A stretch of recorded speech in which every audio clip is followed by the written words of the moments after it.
नमस्कार, स्वागत है आपका। इंडिया टीवी देख रहे हैं आप। आपके साथ मैं हूं प्राची पाराशर। शाम के 5 बज चुके हैं। वक्त हो गया है मुकाबला का।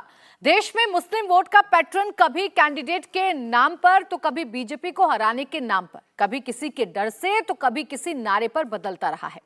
मुस्लिम वोट के साथ तुष्टीकरण का नैरेटिव भी चलता रहा है और अब मोदी राज में इसके संतुष्टीकरण का शब्द प्रचलित हो गया है। प्रधानमंत्री कहते हैं कि हम कांग्रेस, एसपी, बीएसपी, टीएमसी की तरह तुष्टीकरण नहीं, संतुष्टीकरण करेंगे। पक्षपात नहीं होगा, हक मिलेगा, लेकिन मजहब उसका आधार नहीं होगा। योगी आदित्यनाथ कहते हैं प्रदेश में सबको सुरक्षा मिलेगी, हर अपराधी के साथ एक जैसा बर्ताव होगा। जो अतीक अशरफ मुख्तार के साथ होगा वैसा ही विकास दुबे के साथ होगा। प्रधानमंत्री पसमानदा मुसलमानों तक सरकार की योजनाओं को पहुंचाने के लिए बहुत गंभीर हैं। आज मन की बात का प्रसारण मदरसों में भी हुआ। कुछ दिन पहले मौलाना मदनी अमित शाह से मिले थे, संघ प्रमुख मुस्लिम बुद्धिजीवियों से मिले थे, इंद्रेश कुमार मुस्लिम विद्वानों से मिल रहे हैं। इन सारी बातों का क्या मतलब है? क्या देश का मुसलमान मोदी को सुन रहा है? इसी पर चर्चा करेंगे। हमारे साथ खास मेहमान जुड़ गए हैं। अंबर जैदी सोशल एक्टिविस्ट के तौर पर नोएडा स्टूडियो में मेरे साथ हैं। आरपी सिंह प्रवक्ता बीजेपी, मुफ्ती वजाहत कासमी मुस्लिम राष्ट्रीय मंच से हमारे साथ हैं। वारिस पठान प्रवक्ता एआईएमआईएम, तहसीन पूनावाला राजनीतिक विश्लेषक, शफीउल्लाह साहिब प्रवक्ता जेडीएस। आप सभी का बहुत बहुत स्वागत है। वारिस पठान जी, मैं आपसे शुरुआत कर रही हूँ। तुष्टीकरण पर यह संतुष्टीकरण का नारा अब कितना हावी होता हुआ आपको नजर आ रहा है राजनीति में? देखिए, बीजेपी, मोदी ये 2 से लेके जो 300 पार कर गए, ये तो तुष्टीकरण की राजनीति की वजह से ही करे ना। इन्होंने विकास के काम की बात ही कब की है? तो बस मुसलमान, गाय, गंगा, मंदिर, इसी के नाम के ऊपर तो वोट लेकर यहाँ तक पहुँच गए। मोदी जी बोलते हैं सबका साथ, सबका विकास, सबका विश्वास की बात करते हैं, बोलते हैं पासमानदा मुसलमानों के नज़दीक जाओ, उनको गले लगाओ। मगर वहीं पर जब मुसलमानों के रिजर्वेशन की बात आती है तो अमित शाह जाकर कर्नाटका चुनाव के पहले जो 4% ओबीसी का रिजर्वेशन था उसको भी खारिज कर देते हैं। तेलंगाना में जाकर बोलते हैं कि अगर हम सत्ता में आ गए, वैसे आने वाले तो नहीं है, फिर भी बोलते हैं हम सत्ता में अगर आ गए तो यहाँ पे भी जो मुसलमान का रिजर्वेशन है ख़त्म कर देंगे। अब उनको ज्ञान तो है नहीं, पढ़ते नहीं है कि रिजर्वेशन जो दिया गया है वो रिलीजन की बुनियाद पर नहीं दिया गया है। रिजर्वेशन जो दिया गया है वो 4% जो पासमानदागिरी मुसलमानों की है उस पर ओबीसी कैटेगरी है, उस पर दिया गया है। जो क्रिश्चियन कमीशन का रिपोर्ट है, सुधीर कमीशन का रिपोर्ट है, जो बताता है कि मुसलमान सोशली इकोनॉमिकली बैकवर्ड है, उस बुनियाद के ऊपर रिजर्वेशन दिया गया है। देखिए प्राची जी, एक बात मैं हमेशा कहता हूँ, आज भी आपको बताना चाहूंगा मैं, वारिस पठान रिजर्वेशन अपने बेटे के लिए नहीं मांग रहा है। मैं रिजर्वेशन की मांग उन लोगों के लिए कर रहा हूं, उन माँ बाप के लिए जिसका अरमान है कि उनका बेटा बेटी पढ़ लिख कर एक अच्छा आईएएस आईपीएस ऑफिसर बने, देश के दुनिया के तमाम दूसरे नागरिकों के कांधे से कांधा मिलाकर आगे बढ़े। उनके लिए मांगता हूं मैं रिजर्वेशन। मगर ये चाहते ही नहीं है बराबरी की बात। अब क्या ये करेंगे सबका साथ सबका विकास, जबकि देख रहे खुद देश के अंदर अब क्या हो रहा है, किस तरह से सबका मुसलमानों का। कुछ सेक्युलर पार्टियां ऐसी भी है देश में जिनको मुसलमानों के 90% वोट तो चाहिए, मगर उनके लिए करना कुछ नहीं है, जिसका नतीजा ये है कि आज भी हिंदुस्तान का मुसलमान पिछड़ा हुआ वर्ग है, सोशली इकोनॉमिकली बैकवर्ड है। तो किस तरह से आगे बढ़ेंगे? आप मुसलमानों की बात करते हो, कभी नारी सम्मान की आप बात करते हो, उस तरफ बिल्किस बानो के बलात्कारियों को आप खुली फिजाओं में छोड़ देते हो, फिर वो जब छूट के उनके बाप को आप टिकट देते हो, बेटी को, उसको जाके असेंबली के अंदर भेज देते हो आप। तो किस तरह सबका साथ सबका विकास सबका विश्वास हो गया, बताइए। दूसरी बात, बहुत इंपॉर्टेंट मसला, बीजेपी ने आज तक कैबिनेट में कितने मुसलमानों को मंत्री बना दिया? आज की तारीख में कोई मुसलमान कैबिनेट मंत्री है? मुझे बता दीजिए कितने मुसलमानों को इन्होंने टिकट देके सियासत के अंदर उतार दिया मैदान में कि आप मैं इन सवालों का जवाब ले लेती हूं, क्योंकि ये चाहते ही नहीं है ना। अगर सबका साथ सबका विकास की बात है, पॉलिटिकल एम्पावरमेंट नारेबाजी करते हैं, तो आरपी सिंह जी इस बात का जवाब दीजिए। जो वारिस पठान जी कह रहे हैं कि आप कहते कुछ हैं, करते कुछ हैं। आप जरूर संतुष्टीकरण का नारा दे रहे हैं, लेकिन असल में आप तुष्टीकरण से ही जीत हासिल कर पाते हैं। आरपी सिंह जी, आवाज मिल रही है? अंबर जैदी जी, जो बात अभी कह रहे थे वारिस पठान जी, वो बातें क्या वाकई में सही लगती हैं? क्या बीजेपी का चेहरा कुछ और है दिखाने का और करने का कुछ और है?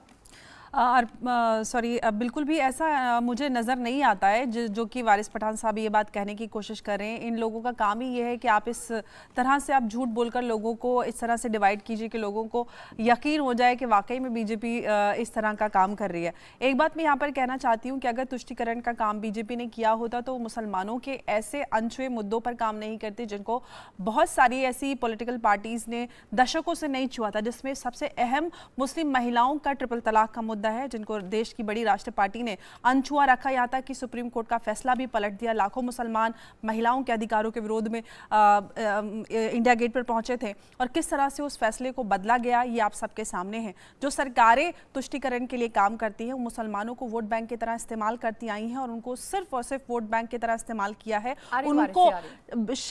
उनको शिक्षा से दूर रखा और तुष्टिकरण के नाम पे सिर्फ भिक्षा दी और अपने वोट बैंक के लिए इस्तेमाल किया।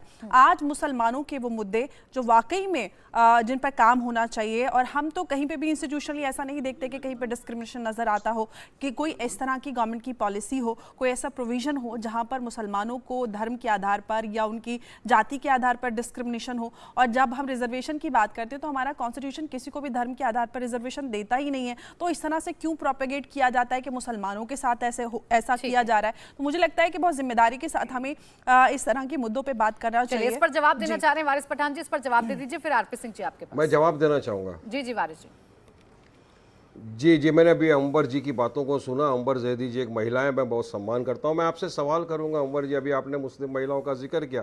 मोदी जी ने ट्रिपल तलाक के टाइम पे कहा था कि मुस्लिम महिला है मेरी बहन है। तो मैं पूछना चाहूंगा आपसे अंबर जी कि बिल्किस बानो, उसकी बहन, उसकी माँ, वो भी मुसलमान थी। बिल्किस बानो हमला थी, उसका बलात्कार हुआ, उसकी बहन का बलात्कार हुआ, उसकी माँ का बलात्कार हुआ, उनका कत्ल कर दिया गया।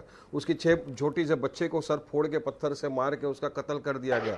वो लोग जब सजा काट के बाहर आए, उनको इलीगल तरीके से रेमिशन देके गुजरात की सरकार ने गुजरात चुनाव के पहले छोड़ दिया, फिर उनकी बेटी को टिकट देकर असेंबली में पहुंचा दिया। तो क्या ये मुसलमान महिलाओं के साथ मोदी जी ने न्याय किया या अन्याय किया? क्या मेरी इस बात से आप सहमत हैं कि वो जो दरिंदे बलात्कारी खूनी जो बाहर आके घूम रहे थे उनकी जगह जेल की बंद कोठरी में थी या पुलिस हिसाब में थी? आप एक महिला में चाहूंगा, देखिए वारिस पठान साहब, किस तरह से किस खूबसूरती से आप इस तरह से आप एक ऐसा प्रोपेगेंडा कर रहे हैं कि मोदी जी ने छोड़ा उन अपराधियों को, मोदी जी ने उनकी सजा को वो करवाया कि आप इनको छोड़ दीजिए, आगे आप इनको जेल में नहीं रखता। नहीं, आप बताइए ना किसने छोड़ा? मोदी जी की सरकार।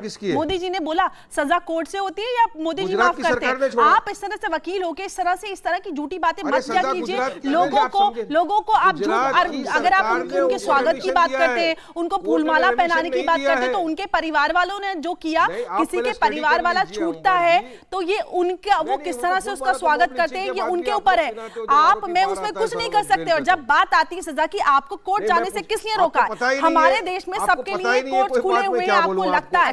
एक मिनट वारिस पठान साहब, जब बिल्किस बानो के केस में इन अपराधियों को जो सजा हुई थी, आप तो बड़े जाने माने वकील हैं और इतने समय से आप काम कर रहे हैं, आपने उस समय रहते क्यों नहीं आवाज उठाई थी कि ये सजा काफी नहीं है, इनको सजाए मौत होनी चाहिए, रेयर ऑफ द रेयरेस्ट में इसको चाहिए। अब आप यहाँ पे राजनीति करने के लिए बैठ गए। आपने कहा था, मैं आ रही हूं तहसीन जी आपके पास, लेकिन आप ऐसे मुद्दों को राजनीति का विषय बनाकर देश में जो मुसलमान हिंदुओं के बीच जो डिवाइड ऑलरेडी हो गया है उसको बढ़ाने का कार्य करते हैं। आरपी सिंह जी, इस बात का जवाब दीजिए जो वारिस पठान जी कह रहे थे कि आप जरूर संतुष्टिकरण की बात कर रहे हैं, लेकिन संतुष्टिकरण के पीछे आपका तुष्टिकरण का चेहरा अभी भी जिंदा है। लेकिन आप आज राजनीति करने का क्यों इंतजार कर रहे थे? उस समय आपने बाकी खड़े हुए कि आप कोर्ट में जाएं और पिटीशन फाइल करें कि सजा काफी नहीं है, हम चाहते हैं कि उनको फांसी की सजा हो। ठीक। आरपी सिंह जी जवाब दीजिए।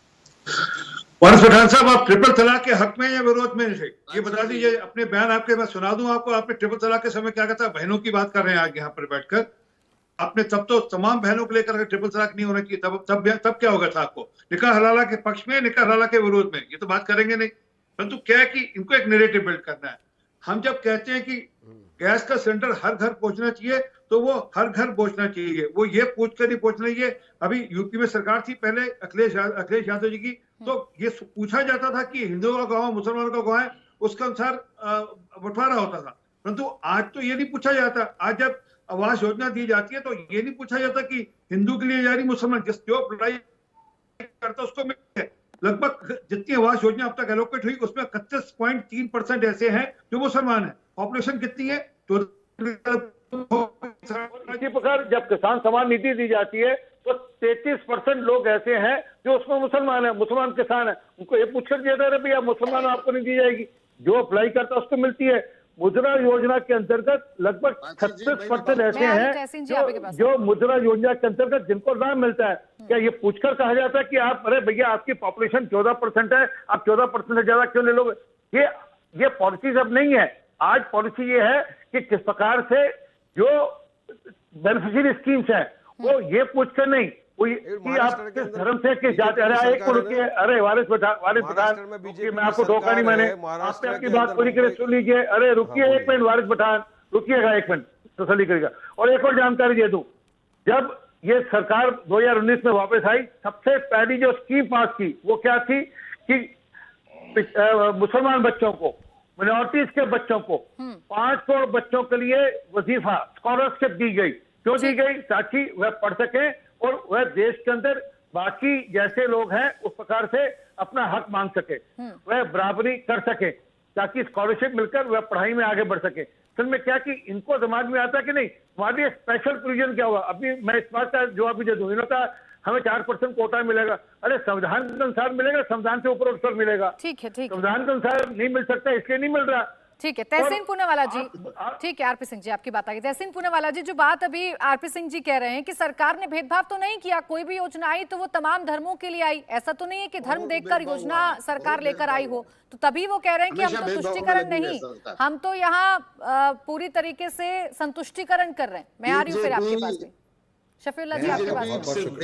मैं आपका बहुत शुक्रगुजार हूँ कि आपने मुझे शो में, अरे प्लीज सर, मैं आपका बहुत शुक्रगुजार हूँ कि आपने मुझे शो पे बात करने का मौका दिया। मैं जो भी बात करूंगा तथ्यों के आधार पे करूंगा, सरकारी वेबसाइट से करूंगा या इंडिया टीवी के वेबसाइट से करूंगा। उम्मीद है आप मुझे फैक्ट चेक करेगी, मैं उम्मीद है आप फैक्ट चेक करेगी मुझे। प्रधानमंत्री आवास योजना का वेबसाइट आपके दर्शकों को दिखा दो, थोड़ी लाइट आ रही है, उनका वेबसाइट फॉर्म इसके ऊपर है। कहाँ रिलीजन का कॉलम लिखा हुआ है, इन्हें कैसे पता कितने प्रतिशत लोगों को रिलीजन मिलता है? भारत का संविधान, sir I request you, Bharat का संविधान, भारत का सुप्रीम कोर्ट ये अलाउ नहीं करता है। मुद्रा लोन, प्राची जी आप मेरे से बहुत ज्यादा पढ़ी लिखी और आप बहुत वरिष्ठ पत्रकार है, आपने कभी हाउसिंग लोन लिया होगा या पर्सनल लोन लिया होगा, गाड़ी के लिए लोन लिया, उसमें रिलीजन का कॉलम आता है, सुप्रीम कोर्ट डिसअलाउ करता है। ये कहां से इनके पास ये हाथ में आ गए, कहां से ये व्हाट्सएप पे आंकड़े? Sir I request you sir, Prachi ji मैं ऐसे डिबेट नहीं करता हूं, प्राची जी मैं ऐसे डिबेट नहीं करता, आप मेरे शर्त जानते, प्लीज आप इनको खामोश कीजिए, मुझे मौका उनको कंप्लीट करने दीजिए, फिर आप जवाब दीजिएगा। आप मुझे फैक्ट चेक कीजिए ना, मैंने वेबसाइट दिखाया, आप फैक्ट चेक कीजिए मुझे। दूसरी बात, मैं अंबर की बहुत रिस्पेक्ट करता हूँ, मेरी बहुत अच्छी दोस्त है, लेकिन एक बात बता दो कि बिल्किस बानो का केस कपिल सिब्बल लड़ रहे, उनके जो लोग जिनको छोड़ा गया, इंसाफ की सिपाही उनका संगठन है, और उसमें माननीय सुप्रीम कोर्ट में ये वर्तमान सरकार, मौजूदा हुकूमत ने एडमिट किया है, तुषार मेहता ने, कि जब इनको छोड़ा गया था यूनियन होम मिनिस्ट्री से क्लियरेंस लिया गया था, सिर्फ सूबे की सरकार ने नहीं, यूनियन होम मिनिस्ट्री का क्लियरेंस मिला था। चौथी बात पे आ जाए, मैं आज हाथ जोड़कर आपसे विनती करता हूँ, सारी बातें छोड़ देता हूँ। प्राची जी, जंतर मंतर पे हमारी महिलाएं बैठी हुई है, चाहे जो भी है, ये हमारी ओलंपिक मेडल्स है, इन पे आरोप लगा, इनका भी केस हमारा संगठन इंसाफ के सिपाही, जिसके फाउंडर कपिल सिब्बल जी सुप्रीम कोर्ट में लड़ रहे हैं। आज मुझे बताइए, इतना बड़ा केस हो गया, मैं बिल्कुल मानता हूं हलाला नहीं होना चाहिए, अंबर मैं आपसे बिल्कुल इत्तेफाक करता हूं, ट्रिपल तलाक नहीं होना चाहिए, आई एम 100% विद यू। ये लड़कियां हमारी ओलंपिक मेडल्स कह रही है हमारा सेक्सुअल हैरेसमेंट हुआ है। एक बीजेपी 5 टाइम एमपी बैठा हुआ है, सुप्रीम कोर्ट को वादा करते एफआईआर होगा, उसको अरेस्ट किए। ये तो बीजेपी के एमपी बैठे हुए प्रेस कॉन्फ्रेंस कर रहे, आपने उनको अरेस्ट किया। और दिल्ली पुलिस क्या करती, जब तक मैंने ट्वीट नहीं किया, प्राची जी मुझे फैक्ट चेक करना, इनकी लाइट और इनका पानी काटे, ये महिलाएं नहीं है, इनकी इज्जत नहीं है, इनकी रक्षा करने का माननीय प्रधानमंत्री ने प्रतिज्ञा नहीं लेते। मैं अपनी बात समाप्त करता हूँ, थैंक यू जी। ठीक है, आरपी सिंह जी इस पर थोड़ा सा जवाब दे दीजिए जो कह रहे थे, फिर मैं अंबर आपके पास आ रही हूँ, बाकी मेहमान भी। चलिए, मैं तहसीन पूनावाला वैसे तो सोशल मीडिया में बहुत एक्टिव रहते हैं और वैसे भी मीडिया में एक्टिव रहते हैं और वैसे भी एक्टिव है। और सर आपके पास आ रही हूँ, उसके बाद आपके पास आ रही हूँ शफीउल्लाह जी,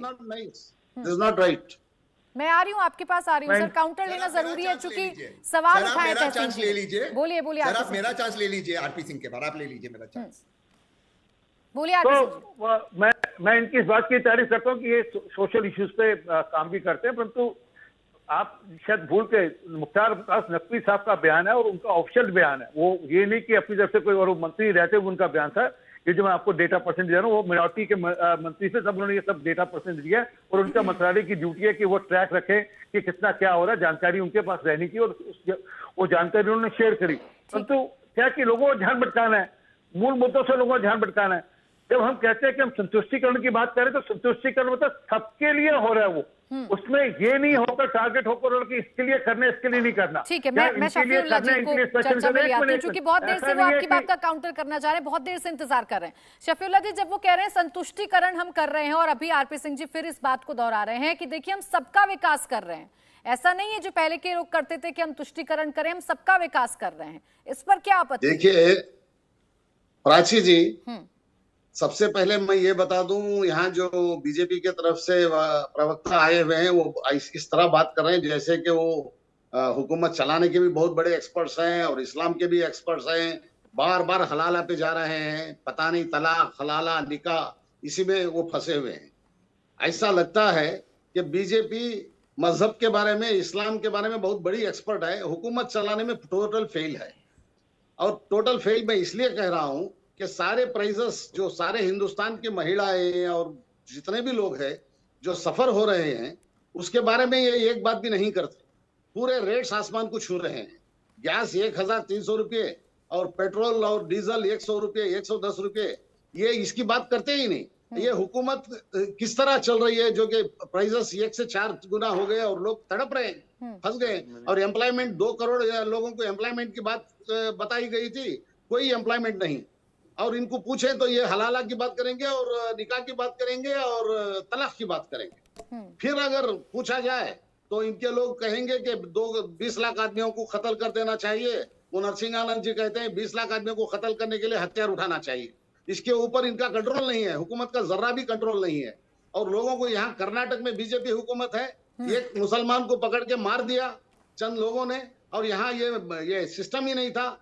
और हमारे अमित शाह जी यहाँ आके जो कह के जाते हैं कि हम गुजरात जैसा माहौल लाएंगे, जैसे वहां दंगे कराए थे वो यहाँ भी करा देंगे, और यूपी जैसा मैं तुष्टिकरण और संतुष्टिकरण पर चर्चा कर रही थी, बाकी मुद्दों पर रोज चर्चा होती है, उस पर भी चर्चा कर लेंगे, लेकिन तुष्टिकरण और संतुष्टिकरण समझ रही थी। एक सेकंड, वारिस पठान जी, जो तस्वीर कासमी साहब को नजर आ रही है भारत की, वो कह रहे हैं कि ऐसी कोई अराजकता नहीं है कि हिंदू मुसलमान को मार रहे हो या मुसलमान हिंदू को मार रहे हो, वो तस्वीर आपको क्यों नहीं नजर आती है? अंधे होना चाहिए। झूठ बोल रहे हो, या तो टीवी नहीं देख रहे, मोबाइल पे नहीं है, भारत में गए नहीं, देखने नहीं गए कहीं पे, उनको तो लगता है कि सब शांत है। अरे यूपी के अंदर गए हो कभी? यूपी में देखे हो क्या हुआ है? लखीमपुर हो गया, ऊना हो गया, हाथरस हो गया, और किस तरह से पुलिस की हिरासत के अंदर 3 जन आके अतीक अहमद उसके भाई को गोली मार देते। पुलिस की हिरासत में आदमी सेफ नहीं है और बाहर सेफ रहेगा। अरे एक लड़की जा रही थी स्कूल के अंदर बस्ता लेकर, एक हमारी दलित बहन, उसको मोटरसाइकिल पे आके गोली मार दिया। कानून अच्छा है, वाह वाह वाह, क्या बात कर रहे हो आप। एक महिला का बलात्कार हुआ, बलात्कारी बेल के ऊपर बाहर आता है, महिला के घर पे जाता है, कानपुर में अंगार लगा देता है उसके बच्चे को। सुनिए, बौखलाने की जरूरत नहीं है, आराम से सुनिए बात सुनिए। रामनवमी का जुलूस देखा था, नहीं देखा था आपने? क्या हुआ था जुलूस के? निकल के गए थे कि नहीं? मस्जिदों के बाहर खड़े होकर नारे लगाए थे, जेएसआर के मस्जिदों पर चलकर झंडा चलाने की कोशिश की थी। देखा नहीं देखा आपने? बिहार में क्या हुआ पता है? नहीं पता है? पूरा मस्जिद मदरसा अजीजिया को पूरा जला दिया, 100 साल से पुराना मदरसा था।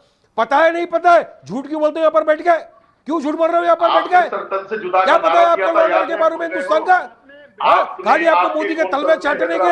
अरे दलाली बंद करो, दलाली से कोई फायदा नहीं होगा, हक और इंसाफ की बात करो। मेरा नाम नहीं है, आपको जवाब नहीं देता, आप जैसे को मैं जवाब भी नहीं देता हूँ।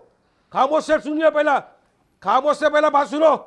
खामोशी के साथ मेरा टर्न है, मैं बात करूंगा, बाद में आपको बोलने दिया जाएगा। झूठ नहीं बोलने का बैठ के यहाँ पे टीवी पे। क्यों नहीं बता दो सब क्या हो रहा है? क्यों नहीं बोल रहा धर्म सांसद के नाम के ऊपर? क्यों नहीं बोल रहे हो? सुनिए, धर्म सांसद के नाम पर मुसलमानों के खिलाफ नरसंहार की बात होती है, खामोश बैठते हो। अरे इनको खामोश करो, तो मैं नहीं बोलता। धर्म सांसद के नाम पर जब मुसलमानों के नरसंहार की बात होती है, कायदे कानून के दायरे में रहकर होती है, वहां पर बोला जाता है बेटा बच्चे को पेन कागज छोड़ दे, तलवार उठा, मुसलमानों का नरसंहार कर दे। कहां थे आप जब? क्यों खामोश बैठे थे? और आप बोलते हो सब कुछ देश में सही चल रहा है। क्या सही चल रहा है? मुसलमानों का पॉलिटिकल एम्पावरमेंट हो रहा है क्या? तमाम घटनाएं गिनाई, इसमें तुष्टिकरण कहां से नजर आया? और जिन धर्म संसदों का आप जिक्र कर रहे हैं, सुनिए सर एक सेकंड, जिन धर्म संसदों का आप जिक्र कर रहे हैं, उन धर्म संसदों का विरोध भी किया गया है। उनमें दिए गए बयानों का विरोध किया गया है, बाकायदा कार्रवाई की मांग की गई। सरकार से पार्टी ने देखिए प्राची जी, आपको मालूम है, प्राची जी आपको मालूम है, मैं अगर डिबेट कर रहा हूं, मैं शांति के साथ मैं सवाल कर रहा हूं, मेरे को शांति के साथ जवाब। ठीक है वारिस पठान जी, इसी में मेरा एक काउंटर सवाल था जो मैंने ऐड कर लिया है। मुसलमानों को टिकट दे दिया चुनाव लड़ने के लिए, तो मैं जवाब दे रहा हूं, मेरा नाम लिया उन्होंने, मेरी पार्टी का नाम लिया, तो क्या मैं बोलूंगा नहीं इनको? बोलिए, बोलिए, क्या इनका जो जी, आप झूठा इससे सवाल था, वो मुखौटा बोलिए पब्लिक तो। के सामने दिखाऊंगा नहीं? बोलिए, ये जो बोलिए। तलवे चाटने की, बीजेपी की दलाली की जो इनको हरकत आदत है, वारिस मैं पठान पब्लिक जी, के सामने ये कौन सा इनका चेहरा तरीका है? फुल अगर नहीं आपके करूंगा। खिलाफ कोई ये बोलने बोलते लग जाता है तो आप अरे, शब्दों का इस्तेमाल थोड़ा गलत कर देते हैं। ऐसा बोलूंगा, ऐसा बोलूंगा, इनको समस्या ये से बीजेपी भागेगा भागेगा डिबेट छोड़ के कश्मीर। ये सेक्युलर डेमोक्रेटिक फैब्रिक में विश्वास ही नहीं रखते। इनको ये नहीं चाहिए कि मुसलमान और अपनी मर्जी से किसी भी पार्टी से जुड़ सकते हैं, उनकी कोई विचारधारा हो सकती है, सबके सब इत्तेहादुल मुस्लिमीन में जुड़े हो और वो हिंदुओं के भगवान के लिए कुछ भी बोले तब आपको मिट्टी नहीं लगती, तब आपको बुरा नहीं लगता, तब आप बोलेंगे नहीं, तब आपका सेक्युलरिज्म खिड़की से बाहर निकल जाता है, तब आपकी पढ़ाई लिखाई सब निकल जाती है, आपकी वकालत भी खिड़की से बाहर चली जाती है। वारिस पठान जी, जब आपके छोटे ओवैसी जी ने हिंदुओं के भगवानों के लिए आप शब्दों का इस्तेमाल किया था, आपको तकलीफ हुई? आपको तकलीफ हुई? आपने बोला कि भारत जैसे देश में जो विविधता वाला देश है वहां पर ऐसा नहीं होना चाहिए। मेरा नाम लिया, जो नफरत सिखाई जाती है, पढ़ाई जाती है मदरसों में, उसके खिलाफ आपने कभी आवाज उठाई? आप एक तरफा सिलेक्टिव अप्रोच की बात रख लेते हैं। आप बात कीजिए ना, दोनों तरफों से बात कीजिए, दोनों समुदाय में जो चीजें गलत हो रही है उसको एड्रेस कीजिए। आप धर्म संसद की बात तो करते हैं, कभी आपने सल्तनत से जुदा के नारे, हजारों की संख्या में लोग इकट्ठा हुए सड़कों पे, आपने बोला एक बार भी? एक एक करके अंबर जी और वारिस पठान जी और कासमी जी, एक एक करके जो बातें यहाँ पर उठाई जा रही हैं। एक सेकंड, आरपी सिंह जी, ये सवाल आपका सीधा आपसे है जो वारिस पठान जी पूछ रहे हैं कि आप लोगों ने भेदभाव दरअसल कर दिया है और ऐसी भावनाएं आपने पैदा कर दी हैं जिससे अराजकता भी होती है और पीछे आप तुष्टीकरण लेकर चलते ही चलते हैं। मैं आ रही हूँ शफीउल्लाह जी, एक सेकंड। देखिए, ये ना बड़े क्लेवरली, बड़े चतुराई से वारिस पठान जी चीजें मिक्स करते हैं, और मैं माफी चाहता हूँ, ये आपके चैनल को मुसलमानों को उकसाने के लिए और वेमिनिस्ट उकसाने के लिए, जानकर जहर घोलने के लिए ये करते हैं। मैं बिल्कुल उनके मुंह पे कह रहा हूँ, क्योंकि अपना समय भूल जाते हैं जब कहते हैं इतने घंटे की छूट दे दो और हम पूरा देश सच्चाई बयान कर रहा हूं, आपको बुरा लग रहा है? मैं कायदे कानून की बात कर रहा हूं, मैंने एक बार भी आपको संविधान के दायरे में लेकर बुरा लग रहा है आपको? आपके पास तथ्य नहीं है, फैक्ट नहीं है, कुछ नहीं, खाली बोल रहे हो। अरे मैं तो फैक्ट बता रहा हूं सामने की हिम्मत रखो। अरे आराम से सुन रहा हूं, हिम्मत रखो। अरे बहुत हिम्मत रखता हूँ मैं। अरे 10 गुना ज्यादा हिम्मत रखता हूँ, औलादी सीना हिम्मत रखता हूँ। आप सत्य तो बोलो, सच बोलो। हाँ, हिंदुस्तान के अंदर खाली एक जो जुमला है, सबका साथ, सबका विकास, सबका विश्वास, बोलो बोलो बोलो, जुमला है, बोलो बोलो सबका विकास। आप अपनी पार्टी के नाम में सिर्फ इत्तेहादुल मुस्लिमीन करते हैं, सबके विकास और सबके साथ पे आप सवाल करते हैं। अच्छा नहीं लगता? जिनके घर शीशे को वो पत्थर नहीं फेंका करते दूसरों पे। एक एक करके आरपी सिंह जी जल्दी से जवाब कंप्लीट करिए। वारिस पठान जी, एक second. RP Singh ji complete करिए। इनको सुनने की आदत नहीं है और सच सुनने की आदत बिल्कुल नहीं है इनको। इनको सिर्फ ये है कि हम आकर जहर बोले, आपके टीवी चैनल का उपयोग करते हैं, समाज में जरूरत से फैलाते हैं, इसका कुछ नहीं है। कभी नहीं बताते कि किस प्रकार से देश के अंदर 2.35 करोड़ मुसलमान बच्चों को अभी हाल में दिया सरकार ने। आ रही हूँ शफीउल्लाह जी, आपके पास आ रही हूँ। एक सेकंड एक एक करके। वारिस जी, आरपी सिंह जी प्लीज एक एक करके बात करिए, क्योंकि किसी की बात मुझ तक नहीं पहुंच पा रही है। आरपी सिंह जी, एक सेकंड। आरपी सिंह जी, जो सवाल आपसे वारिस पठान जी पूछ रहे हैं, उन सवालों का जवाब दे दीजिए। वो बार बार पूछ रहे हैं कि आप कितने प्रतिशत मुस्लिमों को टिकट दे देते हैं, बार बार पूछ रहे हैं कैबिनेट पे कितने चेहरों को आपने शामिल कर लिया। वो इन तमाम सवालों का जवाब आप दे दीजिए। क्या कैबिनेट में शेयर से जो टिकट देने से क्या भलाई होने वाली है? क्या आज से पहले मैंने कहा जितना मुद्रा योजना लोन, जितनी आवास योजना, जितना उजाला योजना, लगभग 30% से ऊपर लोगों को लाभ मिल रहे हैं, जबकि पॉपुलेशन 14.5%, 15% से ज्यादा नहीं है, फिर भी इतना लोगों को लाभ मिल रहा है। वो नहीं दिख रहा है इनको। इन्होंने कोई चश्मा हरे रंग का खास पहन रखा है इन्होंने, कोई क्या दिक्कत ये है कि इनको सिर्फ राजनीति करनी है, इन्होंने अपने समाज का कल्याण नहीं करना, इन्होंने अपने समाज की बात नहीं करनी। ठीक है, अब थोड़ा सा एक कंक्लूजन निकाल लेते हैं सर, एक थोड़ा सा कंक्लूजन निकाल लेते हैं। आरपी सिंह जी और वारिस पठान जी, दोनों को मैं कह रही हूँ सर, थोड़ा सा खामोश होकर मैं तहसीन पूनावाला जी के पास जा रही हूँ। तहसीन जी, जिस तस्वीर की हम जिक्र कर रहे हैं, जो तस्वीर हम दिखाने की कोशिश कर रहे हैं, क्या आपको भी लगता है कि भारत का माहौल इतना बदल चुका है, सरकार ने इतना खराब कर दिया है कि अब बस नफरत पैदा हो गई है दो समाजों के बीच में?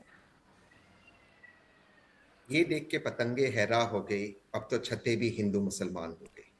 हाँ, 2014 के बाद जरूर एक प्रयास किया गया था कि वर्तमान के जो देश का माहौल है वो खराब हो, एक प्रयास किया गया था। अब डेफिनेटली एक आउटरीच प्रोग्राम है वर्तमान सरकार द्वारा, मौजूदा हुकूमत द्वारा, क्योंकि ये जानते हैं कि इकॉनमी जहां पर कानून का राज ना हो, जहां पर कानून का डर ना हो, वहां पर इकॉनमी नहीं बढ़ सकती। तो यस, ये बात जरूर मैं आपसे इत्तेफाक रखता हूँ कि अब एक आउटरीच है बीजेपी और वर्तमान सरकार द्वारा, बट ये इसलिए ऑल्सो है क्योंकि इकॉनमी पूरी तरह से फेल हो रही है। प्राची जी, मैं एक छोटी चीज बताऊंगा और आंकड़ों पर बात करूंगा, दोबारा से मैं रिक्वेस्ट करता हूँ मुझे फैक्ट चेक करना। भारत, ये एक बात बताया जाता है कि इमर्जिंग इकोनॉमीज और बड़ी इकोनॉमीज में 6-7% पे ब्राइट स्पॉट है, बट 6-7% पे अगर हम साल खत्म कर रहे हैं, पहला क्वार्टर हम 13% पे थे, दूसरा क्वार्टर हम 8% पे थे, यानी कि तीसरा और चौथा परसेंट हम 2% पर आ गए। अगर 2% का ग्रोथ होगा तो यहाँ पर 2% की ग्रोथ क्यों हो गई? आप कर्नाटका का उदाहरण ले लीजिए। इन्होंने पहले बताया सबसे ज्यादा एफडीआई इन्फ्लो कर्नाटका में हुआ, इसके बाद जो रिपोर्ट आई है कि जितना भी इन्फ्लो कर्नाटका के अंदर हुआ ये सारा मॉरिशस और केमन रूट्स के द्वारा हुआ, यानी कि भारत का मनी राउंड ट्रिपिंग हुआ, एफडीआई एक्चुअली नहीं आया कर्नाटका के अंदर। तो आपका पैसा नहीं आ रहा, पे इन्वेस्टमेंट डाउन है। अब सबसे ज्यादा बेरोजगारी आप देखिए 45 वर्षों में भारत के अंदर है। आज आप देखिए, जो बात कर रहे थे, जो अंबर बात कर रही थी, जो रामनवमी के द्वारा के समय हुआ, जो राइट्स हो रहे, देखिए अमित शाह जी के बेटे जय शाह जी तो दुबई जाकर आईपीएल में शेखों के साथ बैठेंगे, और यहाँ पर ओवैसी साहब के बेटे लंदन में जाकर बैरिस्टर बनेंगे।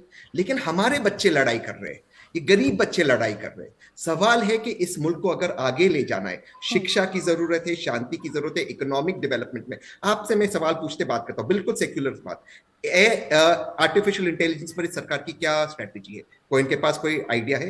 वेब 3.0 पे सरकार कुछ बात कर सकती है? आपको इंटरव्यू दे दे वेब 3.0, कहीं की बात ना करे वेब 3.0। इसके बिना हमारा स्टार्टअप्स फेल हो गए। सबसे ज्यादा स्टार्टअप्स में आज हमारी नौकरियां जा रही हैं। ये बात तो मुद्दों की है और इन मुद्दों पर चर्चा जरूर होगी। मैं आरपी सिंह जी से इसका जवाब ले लूं, लेकिन उससे पहले शफीउल्लाह जी, जो बातें यहाँ पर आरपी सिंह जी कह रहे हैं या अंबर जैदी जी कह रहे हैं, जो कासमी जी कह रही हैं, वो बातें क्या आपको सही नहीं लगती? क्या ऐसी तस्वीर नहीं है? क्या सबका साथ सबका विकास नहीं हो रहा है, या आपको क्यों लगता है ऐसा कि सबका साथ सबका विकास नहीं है? प्राची जी, यहाँ पर एक बात जो मशहूर है, एक गाने के दो बोल वो बोलना चाहता हूँ। ये पब्लिक है, ये सब जानती है, ये पब्लिक है। वो गाने के मुताबिक ये समझते हैं कि सब अंधे हैं, सिर्फ इन्हीं की आंखें हैं, इसलिए ये सोचते हैं कि जो चाहे बोलें वो कबूल कर लेंगे। ये पूरी पब्लिक देख रही है भाई, ऐसे ये बातें बनाकर कहने से नहीं चलेगा। हुकूमत तो एकदम लॉ एंड ऑर्डर तो हाथ से निकल गया है, लोग एक दूसरे को मारने पे तुल रहे हैं और खुल्लम खुल्ला बोल रहे हैं कि एक दूसरे को मारो, इतना कह रहे हैं, और कीमतें आसमान को छू रही हैं, सब जानते हैं। और यहाँ आके 40% कमीशन लेके इनके जो बीजेपी के मंत्री हैं वो सब सस्पेंड हो गए, उनको रिजाइन देना पड़ा, इस्तीफा देना पड़ा। ये सब देखते हुए भी ये करें। और कासमी साहब, जहां तक मैं जानता हूं, इन्हें मुसलमानों ने धुतकार दिया है, ये एकदम छोड़ दिया है, वो साथ में नहीं रखते मुसलमान। ये मुसलमानों से ये आप तो नहीं तय करेंगे, नहीं ये आप तो तय नहीं करेंगे शफीउल्लाह जी, आप तो तय नहीं करेंगे ना कि किसकी कम्युनिटी किसको साथ रख रही है और किसको साथ नहीं रख रही है। कोई आपकी विपरीत बात करने लग जाता है तो आप अनर्गल बातें करने लग जाते हैं। आप मुद्दों पर बात कर रहे थे तब तक अच्छा लग रहा था, लेकिन आप पर्सनल होकर बात करेंगे तो फिर आपको बीच में टोका जाएगा ना। चलिए मुझे बताइए, उदाहरण दीजिए। चलिए शफीउल्लाह जी सुनिए एक सेकंड, आप कह रहे हैं कि इस देश में हालात बहुत खराब हैं और ये मौजूदा सरकार तुष्टीकरण करती है। उदाहरण दीजिए जरा तुष्टीकरण का, आने के लिए बोलिए। अरे उदाहरण दीजिए ना मुसलमानों के दरमियान। शफीउल्लाह जी उदाहरण दे दीजिए। नहीं है, एक सेकंड, मुसलमानों में से नहीं है। अरे रुक जाइए शफीउल्लाह जी, आप थोड़ा ना तय करेंगे कौन मुसलमान है और कौन मुसलमान नहीं है। आपको ये किसने हक दे दिया है? आपको ये किसने हक दे दिया है? आप जिस काम के लिए यहाँ पर बैठे हैं पहले उस काम को कर लीजिए, पहले उस काम को कर लीजिए। उदाहरण दीजिए, बताइए कौन सा मुसलमान प्रताड़ित है, बताइए। मैं कौन होता हूँ उनको मुसलमान या नहीं मुसलमान कहने के लिए? वो खुद बता रहे हैं। कैसे बता रहे हैं कि वो मुसलमान नहीं है? कासमी साहब जवाब दे तो अल्लाह मियां के रिप्रेजेंटेटिव असिस्टेंट बन के यही बैठ जाते हैं, सबको मुसलमान कौन कितना पक्का मुसलमान है ये आप सर्टिफिकेट देने लग जाते हैं। कभी आप अपनी जिम्मेदारी पे भी तो सवाल उठा लीजिए, आपने मुसलमानों के लिए क्या किया है सिवाय उनको भटकाने के, उनको इस्तेमाल करने के। कासमी जी जवाब दे दीजिए। मेरी बहन, जितने भी पैनलिस्ट यहाँ मुसलमान बैठे हैं, अगर कुरान, हदीस, इस्लाम नहीं भटकाने का तो कॉपीराइट आप लोगों के पास है ना सिर्फ। सुनिए, किसी भी तरह ये मेरे से शफीउल्लाह जी सुन लीजिए एक सेकंड, आपके बीच में कोई नहीं बोलता तो आपसे भी यही उम्मीद की जाएगी कि आप किसी के बीच में नहीं बोलेंगे। बोलिए कासमी। इनको वजू की सुन्नतें, गुस्ल के फर्ज भी याद नहीं होंगे, बकवास कर रहे हैं बैठ कर मुसलमान होने ना होने। अब मैं बात करूंगा संतुष्टिकरण पर, मुझे मुद्दे पर बात करनी है। मोदी जी के 2014 के आने के बाद सबसे बड़ी बात ये है कि हम लोगों को ये विश्वास हुआ है कि हमारा कोई मंत्री रहे ना रहे, एमपी रहे ना रहे, हमें हिस्सेदारी बराबर दी जाती है। इसी योजना में हम पीछे नहीं। भारतीय जनता पार्टी को मुसलमानों ने वोट कितनी तादाद में दिया, मुझे अंदाजा इस बात का कभी होता है, वो ज्यादातर वारिस जी प्लीज कासमी साहब को कंप्लीट करने दीजिए, उसके बाद फिर आप काउंटर कर लीजिएगा। एक सेकंड कासमी जी, ये मेरे को बोलने नहीं, सिर्फ हमारी संतुष्टि इस बात पर है करीब है कि हम मोदी शफीउल्लाह जी एक सेकंड प्लीज, आप अगर डिबेट को खराब करना चाहते हैं तो वो पता चल रहा है, मुद्दे पर बात करने दीजिए ना। एक सेकंड रुक जाइए, क्यों बीच में इंटरफेयर कर रहे हैं? मुद्दे से तो परेशान नहीं है, असल तो मुद्दे ही से परेशान नहीं है। कासमी साहब, मुद्दा लोगों तक ना जाए, मुद्दे की बात लोगों तक ना पहुंचे, इसलिए शोर मचाते रहेंगे। आप इनकी आवाज बंद करा दीजिए प्लीज। मुद्दा ही तो पहुंचाना है लोगों तक, मुद्दे की तो बात कर रहा हूँ। बताओ बीजेपी ने कितने मुसलमानों को टिकट दे दिया अब तक? मुद्दा तो ये है कि तुमने ये कहा था कि हमें 15 मिनट का टाइम दे दो। मुद्दा तो तुमने ये कहा था कि राम की मां कहाँ गई है। मुद्दा तो यह है कि तुमने कहा था कि सत्तन से जुदा करा दो। मुद्दा तो यह है कि तुमने देश में आग लगाने की बात की थी, तो ये बात भी तो तुम करो ना, तुष्टिकरण तो तुम लोग करते हो। कोर्ट ने डायरेक्शन दिया, हेड स्पीच देके जेल में जाएंगे आप। हेड स्पीच हम तो सबके हेड स्पीच तो सिर्फ आप दे सकते हैं, आपकी पार्टी के नेता दे सकते हैं, और फिर वो बच भी सकते हैं और आप उनके बचाव में भी उतर सकते हैं। फिर आप सेक्युलर चेहरा लेके टीवी में बैठ जाएंगे और मुसलमानों को भड़काने का काम करेंगे और बैठ करके यहाँ लोगों को गुमराह कर रहे हो। मुद्दे की बात ये है कि मोदी सरकार के संविधान का कत्ल। वारिस जी एक सेकंड, उनके मुद्दे की बात क्या है प्लीज वो आने दीजिए, उसके बाद आप काउंटर कर लीजिएगा। वारिस जी एक सेकंड प्लीज प्लीज, मैं रिक्वेस्ट कर रही हूँ सर आपसे। कासमी जी मेरे बीच में अगर बोलेंगे कोई नहीं बोलेगा आपके बीच में, मेरे को आता है मेरा कोई नहीं बोलेगा, सबके बीच में बोल रही हूँ, अपनी बारी पे आप सब वारिस प्रधान जी आपके बीच में भी कोई नहीं बोलेगा। बस एक सेकंड कासमी जी कंप्लीट करिए जल्दी से। मेरी बहन, मैं ये कह रहा हूं कि हम लोगों को 2014 के बाद एक बड़ा विश्वास हुआ है, मदरसों की तरक्की से लेकर के माइनॉरिटी की तरक्की तक हमें ये विश्वास हुआ है कि हमारा कोई एमपी एमएलए मिनिस्टर है या नहीं है, हमें हर योजना का लाभ मिल रहा है, हर तरीके से हम लोग जो है फायदे में हैं। हाँ, 2014 के बाद भी नजमा हेपतुल्ला से लेकर के मुख्तार अब्बास नकवी साहब से लेकर के आरिफ मोहम्मद खान तक और इधर दानिश तक यूपी में हर जगह मुसलमानों को नुमाइंदगी मिल सकती थी, मिली और मिलती रहेगी। लेकिन हम मुसलमानों को ये संतुष्टि है कि हमारे सब एमपी हैं। हम इस बात को नहीं मानते कि मुख्तार अब्बास जैसे मुसलमान होगा तो ही हमारा मंत्री होगा। आज स्मृति ईरानी है तो वो भी हमारी मंत्री है। हिंदुस्तान के सब मंत्री हमारे मंत्री हैं, हिंदुस्तान के सब एमपी हमारे एमपी हैं और हिंदुस्तान की पूरी सरकार हमारी सरकार है। हमें सबसे विश्वास नहीं करते कि ये हिंदू है ये मुसलमान। ठीक है वारिस जी जवाब दे दीजिए। कासमी जी मैं अब जवाब ले लूं क्योंकि फिर वक्त निकल जाएगा। एक सेकंड जवाब दे दीजिए वारिस। सुनिए प्राची जी, महाराष्ट्र के अंदर बीजेपी की सरकार है। महाराष्ट्र के मुंबई की हाईकोर्ट ने कहा कि मुसलमानों को 4% रिजर्वेशन एजुकेशन में देना चाहिए। दो क्यों नहीं देते बीजेपी की सरकार? चलिए मुझे बताइए। फिर ये बात करते सबका साथ सबका विकास की, ये बोलते सारे एमपी हमारे साथ। अरे काश्मीर, जिस पॉलिटिकल एम्पावरमेंट नहीं होता ना, जिस कौम का आगे नहीं बढ़ते, हम भी चाहते हैं कि हमारे लोग, हमको नहीं बनना मिनिस्टर, हम चाहते हैं कि हमारे में से लोग जीत कर जाए, एमएलए बने, मेंबर ऑफ पार्लियामेंट बने, जाके अपनी बात रखे। ये देखिए अभी बीच में बोला, फिर बीच में बोले आपका टर्न आएगा। प्लीज देखिए प्रधान जी आप भी थोड़ी सी शब्दों की मर्यादा रखिए ना। दूसरा कोई मेहमान बैठा है तो उसका सम्मान भी तो आपको करना है ना। एक सेकंड कासमी जी, वारिस पठान जी, शरीयत में जो मदाखलत की गई उसको आप समर्थन में हो या नहीं समर्थन में हो? चलिए बताइए, शरीयत की मदाखलत के समर्थन में हो नहीं हो या ना? मैं जवाब आज सबको दिखा देंगे आपका चेहरा क्या है। कौन सी मुदाखलत? बताओ नहीं आप बताइए ना कौन सी मुदाखलत हुई, पहले तो आप ये बताइए। शरीयत में की बात कर रहे हो, ये बोल रहे हो ना, हमने तो माना। चलिए सुप्रीम कोर्ट ने बोल दिया, हम तो कोर्ट के फैसले के साथ में चलते हैं।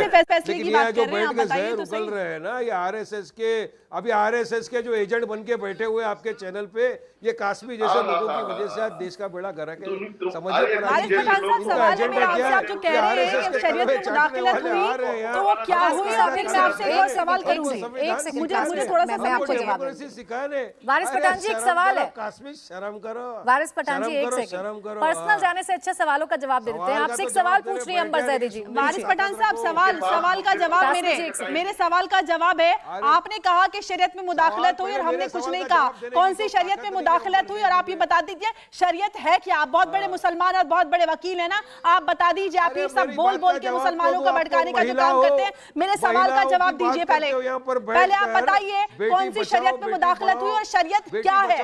आप बताइए क्या है शरीयत? बिल्किस बानो के बलात्कारियों को छोड़ सवाल का जवाब दीजिए। यू टर्न जलेबियां नहीं चलेगी। जो सवाल आपसे पूछा है ना उसका जवाब दीजिए। कौन सी शरीयत में मुदाखलत हुई और शरीयत क्या है? आप बताइए, बहुत बड़े पक्के मुसलमान है, क्या है शरीयत? क्या है शरीयत? शरीयत क्या है? वारिस पठान साहब बताइए शरीयत क्या है? नहीं पता ना? नहीं बताएंगे क्योंकि आपकी पोल खुल जाएगी। फिर आप कैसे मुसलमानों को भड़काएंगे? कैसे भड़काएंगे? किस तरह से राजनीति चलेगी? किस तरह से बैठ के आप बड़े बड़े बयान देंगे, बड़े बड़े जलसों में, और बड़े नेता बनेंगे? बताइए क्या है शरीयत? नहीं है जवाब, नहीं है पता आपको। वकील भी है और मुसलमान भी है और बड़े बड़े नेता हैं आप मुसलमानों के। बताइए शरीयत क्या है? बेवकूफ, आपको पता अरे आपसे बड़े बेवकूफ कोई नहीं है। इतना बड़ा इल्जाम लगाया, सवाल का जवाब नहीं है। जो इल्जाम लगाते हो बता दीजिए क्या है शरीयत? वकील भी हो ना, बताइए क्या है शरीयत? क्या है शरीयत? क्या है शरीयत? वारिस पठान नहीं पता, अज्ञानी नेता यहाँ पे बैठ के मुसलमानों को भड़काने के लिए बैठ जाते हो। शरीयत क्या है नहीं पता आपको? नहीं बताएंगे शरीयत क्या है? नहीं पता ना? आप सेक्युलर नेता बन के बैठते हो। सेक्युलरिज्म के नाम पे आप चाहते हो कि एक तरफा प्यार चलता रहे जिसमें आप दूसरों को एक्सप्लॉइट करते रहो। किस दिन आप अपनी जिम्मेदारियां सीखोगे? अरे आपके पास नहीं पता शरीयत क्या है? क्या है शरीयत? नहीं बताओगे? देख लो इस देश के मुसलमानों, आपके नेता ऐसे हैं जिनको नहीं पता शरीयत क्या है, जो पक्के मुसलमान बनते हैं और शरीयत के नाम पर आपको भड़काते हैं और आपको अपने अधिकारों से वंचित रखते हैं। देख लीजिए आपके नेताओं का, सो-कॉल्ड नेताओं का चेहरा। समय समाप्त हो रहा है, मेरे पास समय समाप्त हो रहा है। बहुत बहुत शुक्रिया आप सभी का हमारे साथ। अरे आपको तो शरीयत नहीं पता, मुझसे आयतल कुर्सी पर। बहुत शुक्रिया आप सभी का हमारे साथ इस चर्चा में जुड़ने के लिए। इंडिया टीवी हर वक्त हर जगह डाउनलोड करने के लिए सर्च करें India TV news Google play store या ऐप स्टोर पर।